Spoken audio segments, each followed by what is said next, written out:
Jean here from NCBI Children and Young Persons team. Today I'm going to be making some American style chocolate chip cookies that I'm going to be cooking in the air fryer. So the air fryer is very handy to cook the cookies because you don't need to worry about preheating an oven or worrying about taking hot food out of the oven, and they taste just as good cooking them in the air fryer as they do in the oven. So with this mixture I am going to be making around 9 to 10 good sized cookies. So what I normally do is I freeze the cookie dough, and then when I want to cook 1 or 2 cookies I take them out and just pop them in the air fryer for 10 minutes when I want them. So I'll just show you what I have today. So my ingredients are, I have already measured them out using my chalk and weighing scales, but I'll show you in a minute how to use that. So I have 300 grams of plain flour, I have 100 grams of light brown sugar, I have 100 grams of normal cooking chocolate and 100 grams of white chocolate. I have 125 grams of unsalted butter, and I've just slightly melted that in the microwave for about 10 seconds beforehand just because it's easier to mix.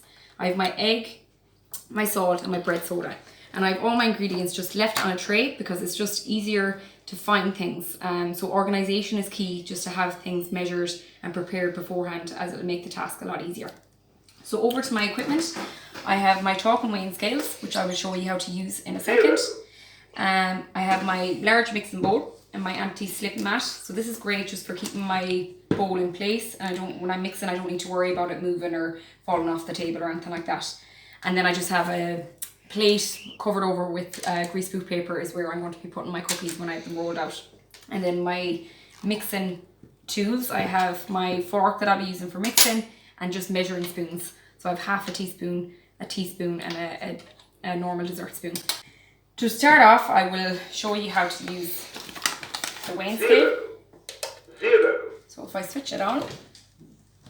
So the weighing scale is a brilliant piece of equipment. If you find that it's hard to read the small numbers on a traditional weighing scales, as they tend to come quite small, and so this is just a lot easier. So we need 75 grams. So I'm just going to 35 grams. So I'm just going to scoop it in until we reach up to 75. 55 grams. Okay, I'll try one more spoon. 75 grams. Now, there we go. So that's 75 grams. So that's how we use our weighing scale. So the weighing scales are available on our NCBI online retail page, if you're interested in getting one. So I'll turn that off. So we're going to mix our sugar and our brown sugar and our butter together first. So you just have to throw them all into the bowl. Just going to make sure we have all the butter into it and mix together. So it's just a lot easier if the butter is soft and a little bit melted, just because it mixes so much quicker into it. So there we go. That's all nicely mixed. So when I have that done, I'm going to get my egg and I'm going to mix that into it. Again, I'm going to mix that well in together.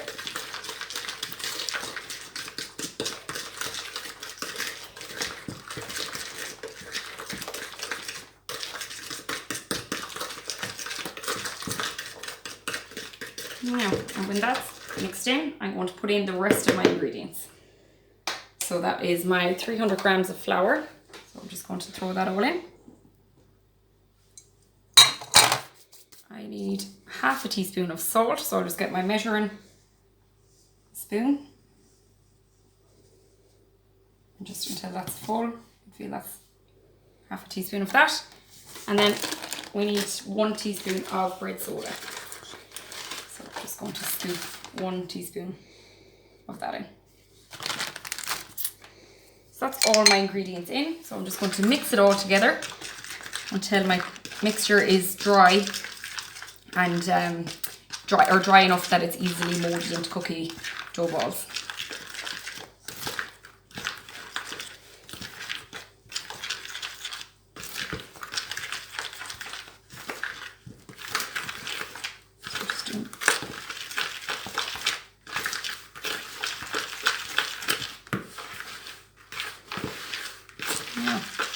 So your mixture should start to stick together.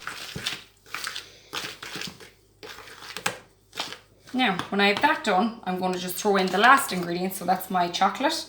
So you can add again whatever, or how much or as little chocolate you want. But I have about 100 grams of each, the white chocolate and the cooking chocolate.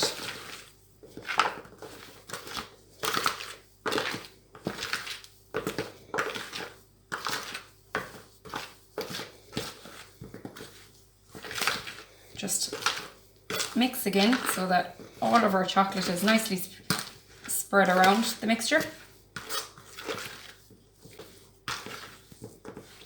When that's done, I'm just going to get my plate that I'm going to put the cookie dough balls into.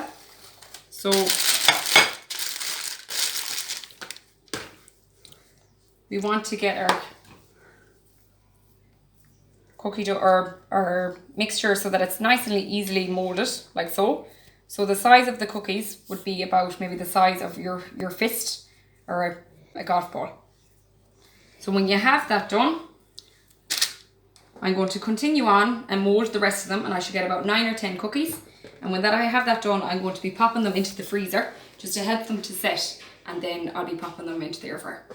So guys, I've just taken my cookies out of the freezer. It's just that the cookies cook better if you pop them into the freezer to set for about a half an hour before you cook them. So the air fryer, I'm going to put 2 cookies in. So depending on the size of your air fryer, you don't want to put too many in together. So I only cook 2 at a time because they will spread the mixture and you don't want all your cookies sticking together. So I'm going to take 2 in and put them, kind of spread them well apart. And I'm going to pop the rest of my cookie dough balls back into the freezer and cook them again whenever I want them. So with the air fryer, when you have your 2 cookies in, so it's easy, you put your cookies into a cold appliance, pop it in. My air fryer comes on at 180 automatically when I turn it on, which is the temperature I want. So I want to put it to 10 minutes.